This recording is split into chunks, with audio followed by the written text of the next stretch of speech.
Deconstructive turn in philosophy.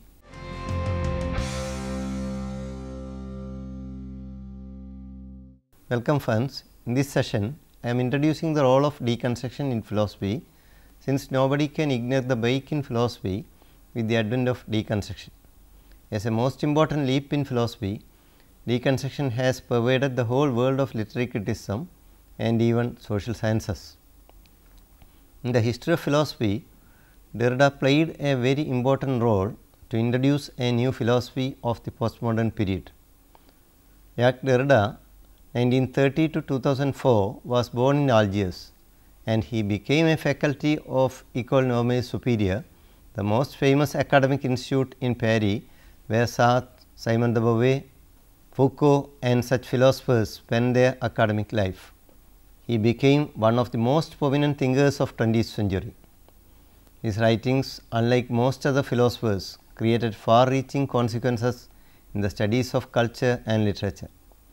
Derrida considered philosophy as a necessary tool in the history of civilization. He began to philosophize at a time when structural and semiotic studies were enjoying a dominant role in philosophical and cultural studies. Thinkers and cultural critics involved in semiotic investigations following Ferdinand de Saussure, Roland Barthes and Lévi-Strauss. Similarly, the phenomenological wave propounded by Edmund Husserl and Martin Heidegger was prevalent in the West. Derrida, by means of analyzing both these trends, put forth a philosophy of his own. His analysis of phenomenology, as we find in his Speech and Phenomenon, and criticism of structuralism, as we see in his Of Grammatology, paved way for what we now call as deconstruction.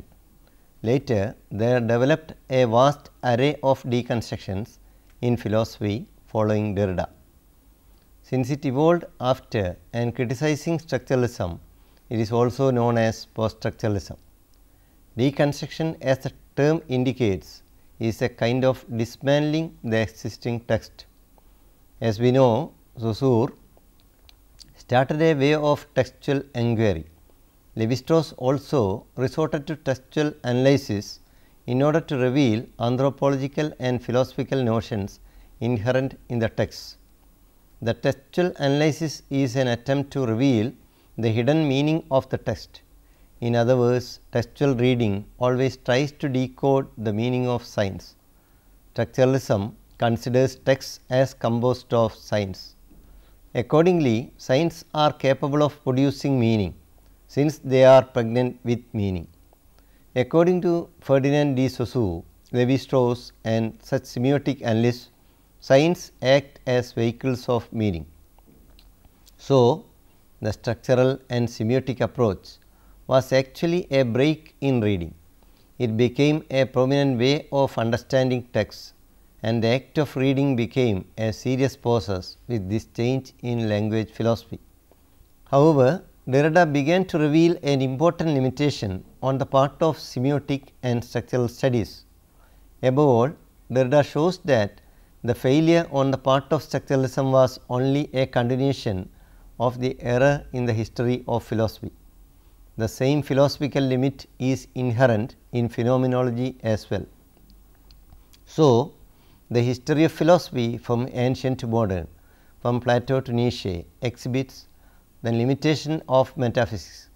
The following three parts of enquiry will help us to understand the way Derrida propounds his philosophy: logocentrism, metaphysics of presence, binary opposition and determinacy of meaning.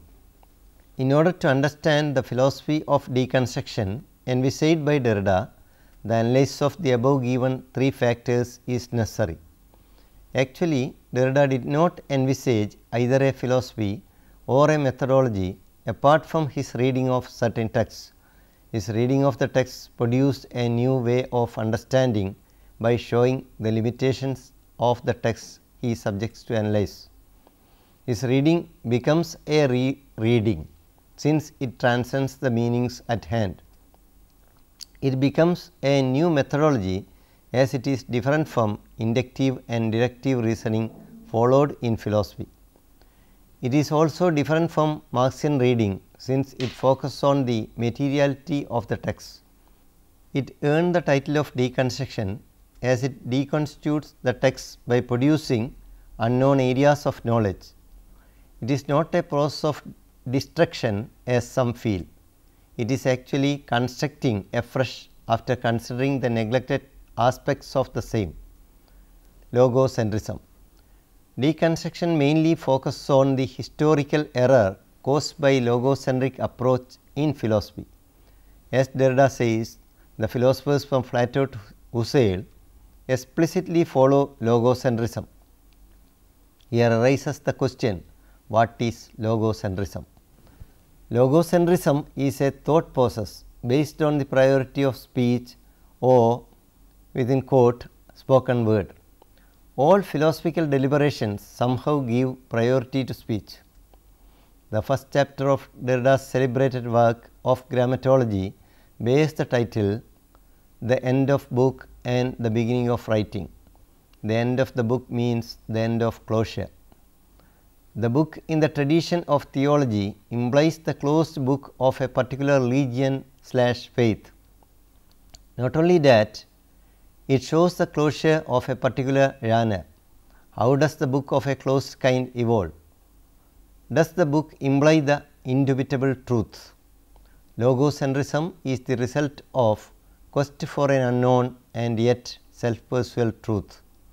As we find in the history of human thought, especially texts written by philosophers, the search for truth is always directed towards the original spoken persons.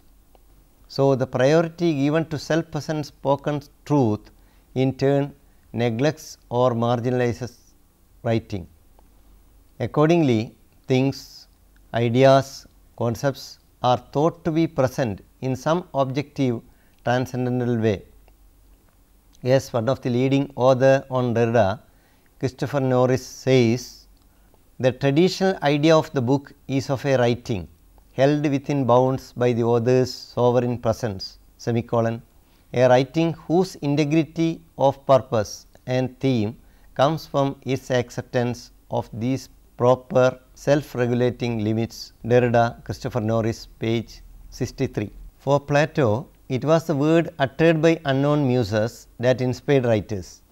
Plato despised writing not because he hated written language, but because he had given priority to spoken word. It is the priority or primacy of speech over writing, presence over absence, the origin over duplicates, which has been misguiding thinkers. In his book Triste Tropics, Lévi-Strauss remarks that the Nambikuara could not write. They were also unable to draw except for a few dots and zigzags on their calabashes. Accordingly, Lévi-Strauss explains that the primitive people could only draw certain lines as wavy horizontal lines, whereas they could sing songs. Whatever sounds the Nambikuara uttered was considered as spoken language with clear and distinct meaning which they knew. At the same time, the Nambikuara draw lines which had no meaning but only within quote aesthetic interest, according to Lévi-Strauss.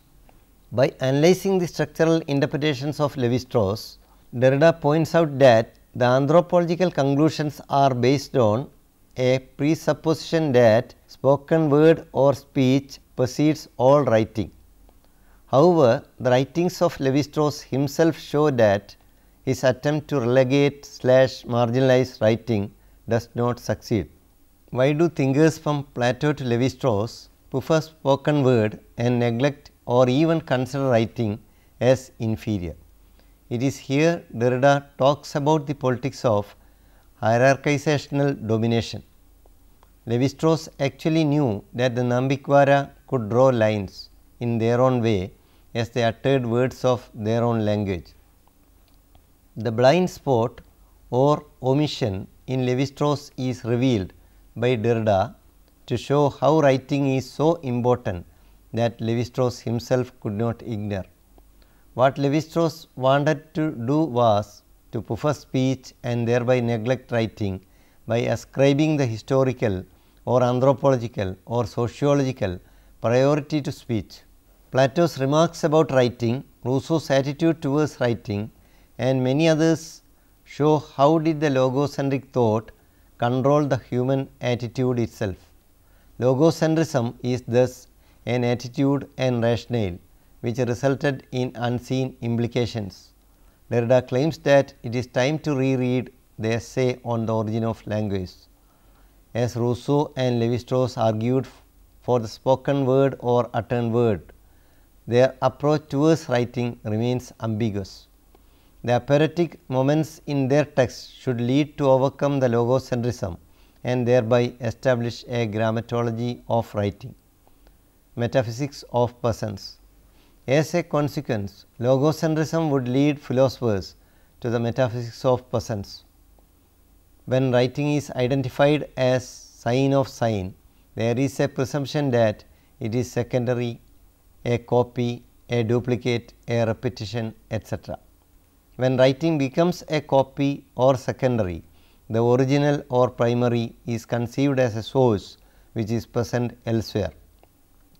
The Greek manuscripts generally impart the message that in the beginning was being and being was with God. It is based on a transcendental signifier. It is a signifier which escapes the play of meaning.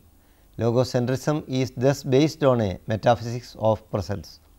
As Martin McQuillan says, the logocentric reading is actually a theological activity because it presupposes and desires a single, fixed and authoritative center. Deconstruction a reader, page 14.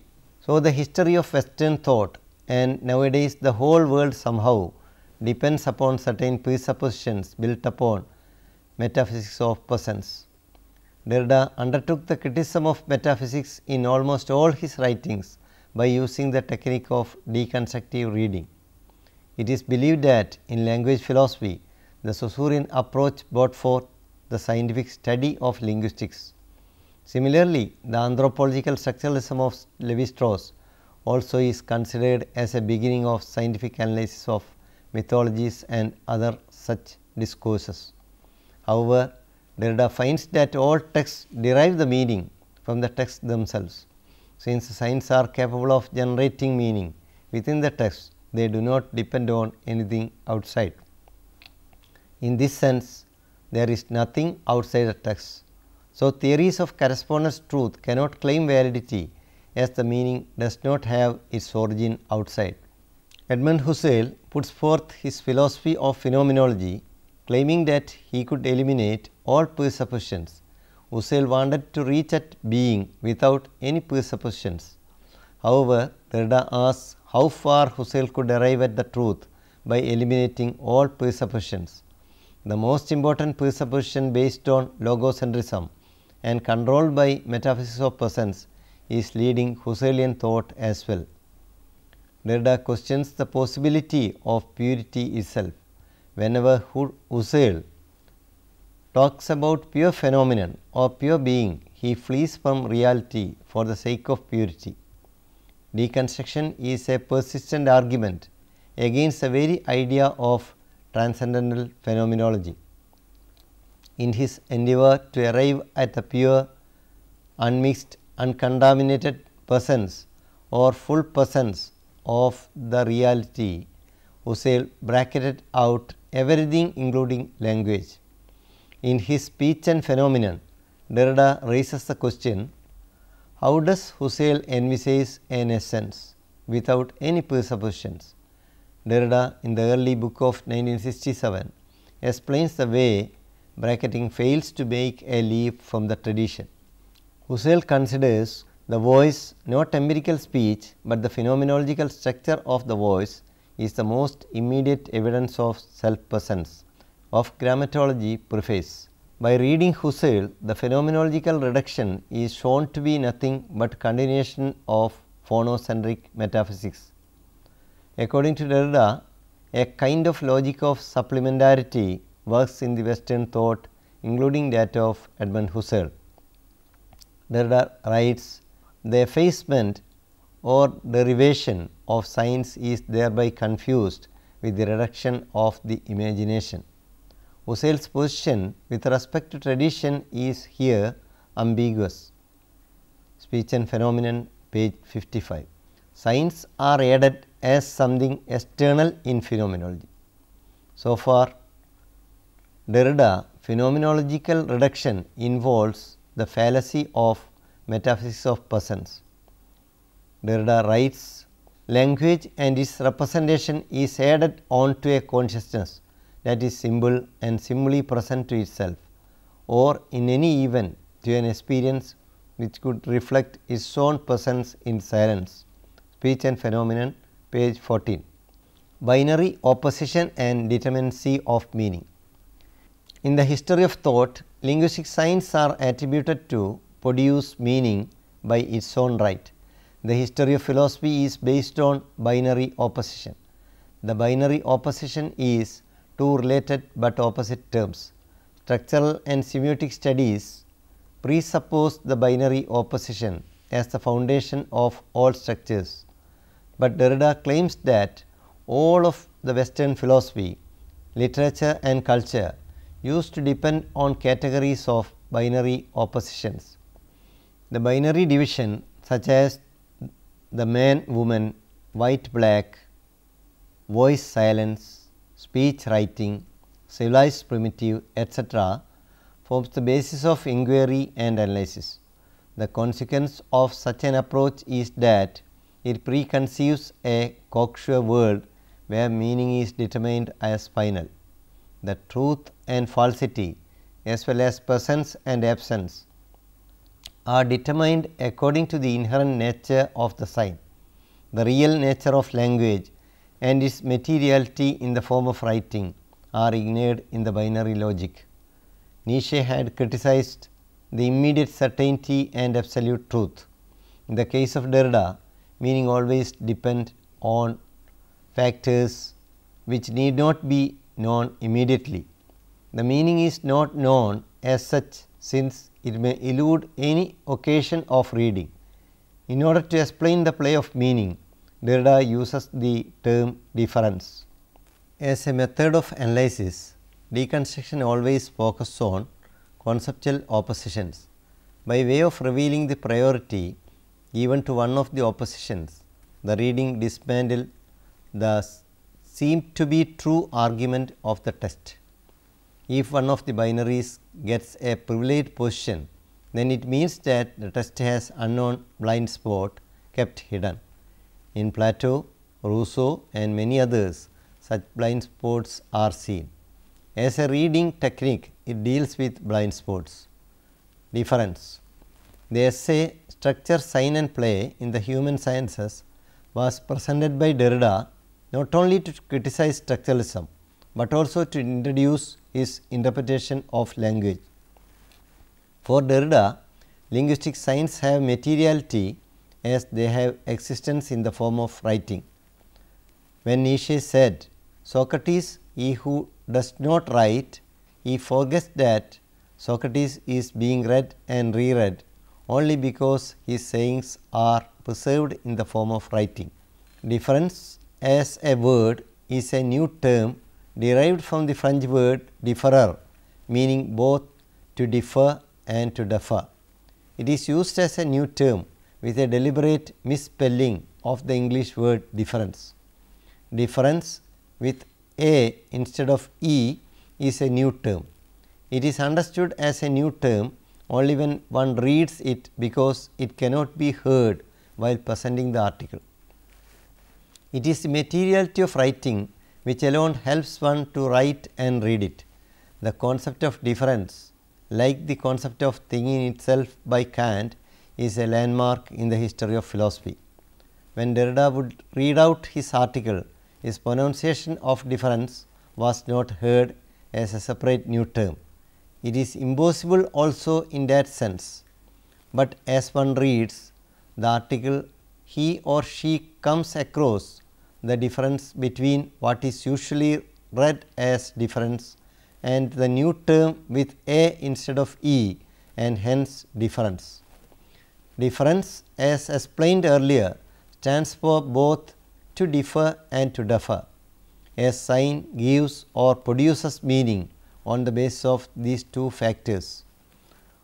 On the one hand, any term differ from other terms, and on the other, a term differ its meaning. Cat is a word which is different from mat. We get the meaning of cat insofar as it is different from mat. At the same time, the term cat always differs certain meaning. When we say a black cat in a dark room, the term cat signifies something different from a pet animal. In a statement, cat is on the mat, the cat signifies something with which almost all are acquainted. But when we read a statement, philosophy is searching black cat in a dark room, we find a different meaning of the same term. Here we find that any word is capable of producing different meanings. Even understanding the new term difference is difficult, as it was employed by Derrida to deconstruct certain texts and traditions. So, Christopher Norris suggests undertaking the difficult way of reading and rereading Derrida to avoid taking it out of context for the purpose of ad hoc definition. Anyhow, the notion of determined meaning is being questioned by showing the possibility and potential of linguistic signs which are written. In short, Derrida envisaged a philosophy of writing and thereby inaugurated a new way of understanding reading and writing. Derrida's invention of deconstruction opened up a new chapter in philosophy and helped the subject to enter the analysis of culture. It became an indelible mark in the history of human culture. Summary: Deconstruction paved a turn in philosophy with its new methodology and approach in reading. Jacques Derrida, by reading the texts of phenomenology and structuralism, started the process called rereading a text. After reading texts written by Edmund Husserl, Lévi-Strauss and Ferdinand de Saussure, Derrida showed the need for rereading the whole history of philosophy. He argued that from the ancient to modern, most of the thinkers follow the logocentric approach. In order to overcome the logocentrism, Derrida envisaged a philosophy of writing in his Of Grammatology. What he calls metaphysics of presence controls the inquiries of thinkers, since they knowingly or unknowingly follow the logocentric approach. So, the dismantling or deconstituting of human discourses is essential to bring about the blind spots inherent in them. In order to fulfill this purpose, the binary oppositions and aporias in the text are analyzed. The aporetic moments are shown to inger the opposite of what the text claims to establish in the surface. While showing the need for rereading texts, Derrida introduces a new term, difference, with A instead of E. Actually, the newly coined term reveals the nature of linguistic sign. Now, we are supposed to answer the following questions. Explain main features of deconstructive philosophy of Derrida. Discuss metaphysics of presence. Explain indeterminacy of meaning. What is meant by difference? How does Derrida problematizes binary opposition? Some of the most important books which you have to refer are being given at the end of this summary.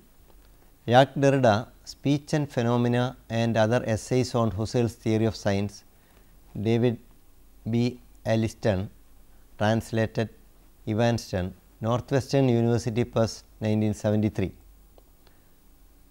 Second, Of Grammatology, Gayatri Chakravarti Spivak, translated, Motilal Banarsi Das, Delhi, 1994.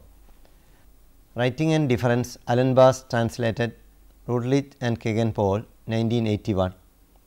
Christopher Norris, Derrida, Fontana Press, London, 1989. Jonathan Kuller, Structuralist Poetics, Routledge and Kegan-Paul, London, 1977, reprint 1986. Terence Hawkes, Structuralism and Semiotics, London, Methuen, 1977. P. K. Poker, Derrida, അവനിർമ്മാണത്തിൻ്റെ തത്വചിന്തകൻ, Malayalam, State Institute of Language, Thiruvananthapuram, 1998. Thank you all for watching and spending your valuable time. Hope we will meet in another session with another topic. Thank you once again.